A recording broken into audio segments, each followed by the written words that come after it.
So this is the build I end up settling for season 3. Initially, my idea was to make a trample build, and then I started thinking, with the trample build, what if I could find a way to use Hunter Zenith to infinitely proc trample, because it was going to be a tramp slide build. That way I'd never have to cast landslide. And so I started with rabies. That didn't work out too good. And then I tried shred, and shred, it worked. It could constantly proc that trample to be able to do the tramp slide. But it just felt kind of clunky, and it didn't really feel that good, and it wasn't that good for bossing. At least for me, it wasn't that good. So I just ended up settling on shred anyway, which makes sense because this will probably be the best build for the gauntlet if it actually comes out this season. So for the helmet, I went with Godslayer's Crown. Big fan of Godslayer's Crown because of that grouping effect when it pulls enemies together. And this works really, really well with shred. On the chest piece here, you're going to go with the Juggernaut's aspect. Now, I would say go with 4 damage reduction rolls on the chest piece. The reason being, because of Juggernaut's aspect, you'll be well over the cap of armor for tier 100. I'm actually sitting at 1400 armor, and you don't need that much armor, right? And also, if anytime you're doing like Hell Tides or any kind of lower tier content where you want to really speed farm, you can just take this out and put Mad Wolf's Glee. And since we put armor on the amulet, you won't actually lose to all this armor if you had an armor roll on here. So that's why I say just go with 4 damage reductions. All right, and on the gloves, you're gonna want crit chance, attack speed, lucky hit chance, and 4 ranks of shred. The aspect we're using here is the aspect of retaliation. This just gives your core skills additional damage based on the amount of fortify. With this build, you will have no fortify issues. You will be able to fortify very, very easily and stay fortified very easily. On the legs, we're going with Tybalt's Will. Surprisingly enough, this build does not have spirit issues, even without Tybalt's Will. The main purpose for this is the damage. You do need the damage, but you do not need the spirit. You shouldn't have spirit issues on this build. On the boots, we're going with movement speed, willpower, spirit cost reduction, and movement speed for 4 seconds after killing an elite. That extra movement speed for 4 seconds after killing elite will help you hit that that movement speed cap. On the two-hander, I went with an axe.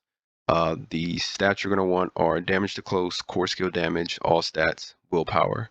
And the aspect we're using here is the Shepherd's aspect. What this does is we get increased damage for each active companion. And because we're using the aspect of the Stampede, which gives us 1 additional companion, we'll actually have 4 ravens, 2 poison creepers, and 3 wolves. So in total, that is what, 7, 8, 9. So you're getting 180 multiplicative extra damage, and it's really, really nice. And the pets actually have a use on this build outside of the wolves, so that's nice. On the amulet, what I chose was movement speed, 3 ranks to envenom, spirit cost reduction, and total armor. The aspect that you would put here is the Stormclaw's aspect. What this does is whenever you critically strike with shred, 45% of the damage is dealt as lightning to the target and surrounding enemies, and this is why it goes very, very nice with Godslayer's Crown. On the ring, like I said, you're going to go with the Stampede aspect. The aspects that I chose are crit strike chance, maximum life, damage to close, and lucky hit chance. And on the last ring, I actually went with the aspect of elements here. And the reason being, because we have Stormclaw, we do physical and lightning with shred, because shred does physical damage. And also, whenever we critically strike with shred, we also get extra poison damage from Toxic Claws. So even when it rotates to the second set, we still get a benefit from it. And when it rotates on that first set of fire, lightning, and physical, you actually get benefits from both. Because again, shred does lightning and physical. So that's really nice. And for the spirit boons, you can either go wariness or gift of the stag. I think it's better to take wariness because this build, if you're not careful with the way you build it, it can be kind of squishy. And so I tried to make it as tanky as possible. So I think wariness is the best bet here. Then you're gonna go Scythe Talons and Avian Wrath. For the next one, you want to go pack leader. This is something you need to do, and the reason being is you're gonna constantly be resetting Poison Creeper. And that way you can fully take advantage of Godslayer's Crown, because every time you use Poison Creeper, you immobilize enemies, and to get the benefits of Godslayer's Crown, you have to immobilize enemies. So every time you pop this, this will activate. And it's also nice because you get that additional 20% crit chance from Poison Creeper, so we want this up as much as possible. And then on the last one, you're going to go Masochistic for the extra heals. All right, and so for the skill tree, you're just going to put 2 points into any one of these. It doesn't really matter. Then you're going to go 5 points into Shred, Enhanced Shred, Primal Shred. You're going to put 3 points into Predatory Instinct, points into Gate, 3 points into Iron Fur, 1 point into Earthen Bulwark, Enhanced Earthen Bulwark, Preserving Earthen Bulwark, 2 points into Ancestral Fortitude. That way we will hit our cap on resistances because this will give us plus 10. 3 points into Vigilance, 1 point into Wolves, 3 points into Nature's Reach, 1 point into Poison Creeper, Enhanced Poison Creeper, Brutal Poison Creeper, 3 points into Clarity, 1 point into Ravens, 1 point into Enhanced Ravens, 1 point into Brutal Ravens. Then you're going to go Trample, Enhanced Trample, and now usually I would go with Savage Trample for the extra spirit, but again, this build does not have spirit issues, and so it's better off if you just go with the Fortify. Then you're going to go 1 point into Neurotoxin, 3 points into Envenom, and you get the 6 from the Amulet. 3 points into Toxic Claws, 3 points into Quick Shift, 3 points into Natural Fortitude, 3 points into Heightened Senses. Now, for the key passive, right? It seems like it, or at least it felt like, for dungeons, it felt like Bestial Rampage was the best option here. The reason being is because of that attack speed. And it's pretty easy to get that additional 30 times increased damage with Trample. Trample will have a cooldown of about 13 seconds because of Godslayer's cooldown reduction. And so you would cast Trample 1 time, sit in it for 2 seconds, and then you get this bonus for 15 seconds. And so by the time your next Trample is up, you'll still have a couple extra seconds on this. But with that being said, Ursine Strength felt a lot better when it came to going against like Lilith and stuff like that. So for everything else, dungeons and stuff, I'd recommend sticking with this. Even for like tier 100s, you can still use this, but for other bosses, it just felt like this was the better option here. Now we're going to go into the Paragon board. So for the starting board, we go with Outmatch. This is giving us extra damage, extra willpower, a little bit of resistance to all elements, and we deal 16 times increased physical damage to non-elites and bosses. Then we're moving up to Ancestral Guidance, and we're going Fang and Claw. This gives us extra core skill damage, extra intelligence, extra resistance to all elements, and dexterity. And while in werewolf form, we do 12 times increased damage to close enemies. Then the next one, you're going to go Inner Beast, and you're going to put Exploit here. On the next board, you're going to go Constricting Tendrils, and you're going to go Territorial for the damage to close, but mainly for the damage reduction to close. Because like I said, this build can be pretty squishy at times if you're not careful. You're going to go Heightened Malice, and you're going to use the Spirit Glyph. This is going to give us bonus critical strike damage every time we crit. And on the last board, you're going to go Lust for Carnage, and you're going to throw Werewolf in here. This is going to give us damage while in werewolf form, and we're going to get damage reduction while in werewolf form. And we're making sure we pick up the legendary node Lust for Carnage. All right, and so for the construct, you want to go Tempest, Safeguard support for the damage reduction, Breaking support for the vulnerable, and Resource support for the resource.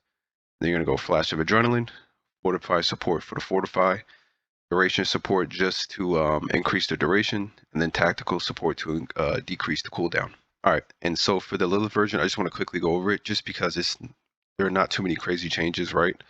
The one thing you need to do, you need to put on Mad Whoop's Glee, and the reason being is you need 160% movement speed to comfortably be able to avoid the skulls.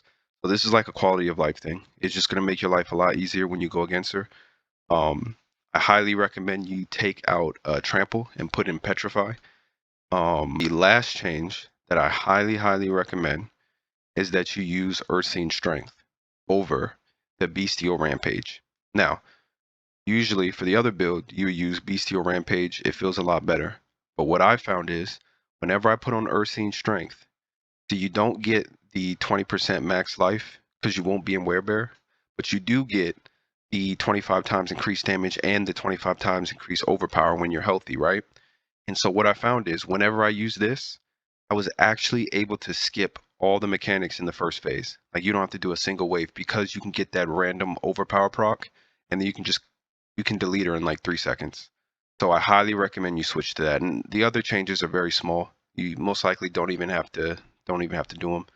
But yeah, you don't have to touch the Paragon board. You want Ursine Strength, you want Petrify, and Matt Wolf's Glee. Other than that, you're good to go. For the construct, the only thing we did was we took out Safeguard and just put Efficiency just for the extra crit chance. You don't even need to do this. Obviously, if you have the super rare stones like Evernight and Genesis, obviously you would use those. But you know, I don't have any of the Uber uniques. I don't have any of the Uber stones. You know, so this is just what I used, and it worked fine. You honestly don't even need them. Depending on which one of these key passives you end up choosing, whichever one you like, it depends how you play. If you use Ursine Strength, you don't have to do anything. You just essentially shred into enemies. Whenever you see elites, you would use Poison Creeper for Godslayer's Crown to group them up, and then you just shred through them. Very simple, right? If you use Bestial Rampage, you have to play a little differently. What you're going to have to do is you're going to trample, and you want to trample far enough so that way you get you're in Werebear for 2 seconds. That way you get that 30 times increased damage for 15 seconds, and then from there you shred, you Poison Creeper again whenever you see elites, and then you pop Earth and Bulwark so that way you can try to maximize your duration of Tibalt's Will. You want to make sure that you get your Fortify all the way up before you enter, and you want to make sure that you have the Ancestral Guidance as close to 70 as possible. Then once you start the fight, you're going to throw down your Ravens for the extra crit chance. You're going to pop Earth and Bulwark for the Unstoppable, and then you're going to pop your ultimate, Petrify. And then from there, if you actually do all this right, you'll actually be able to skip the entire first wave. And then on the second phase, same exact thing. You just throw down your Ravens, you pop Earth and Bulwark. Now, unfortunately, you cannot skip the Blood Blisters and the Skulls, but I'll try my best to explain how to avoid them. Avoid the Skulls, just go on the outside of the arena. On the first platform, you're just going to go on the outside, and then you're going to dodge all the Skulls. You're going to wait for her to fly over again, and then you're going to wait, and then you're going to go around again. Go around the Blood Blister, just going all the way around. There are times on this second platform break that you want to be careful that skull can come directly at you, so you want to cut inside, and then you're going to continue to go around. And that's about it. Build is a ton of fun. I enjoyed it. Hopefully this video was useful, and hope you enjoy the build. And that's all I got. Peace. I must wait a moment.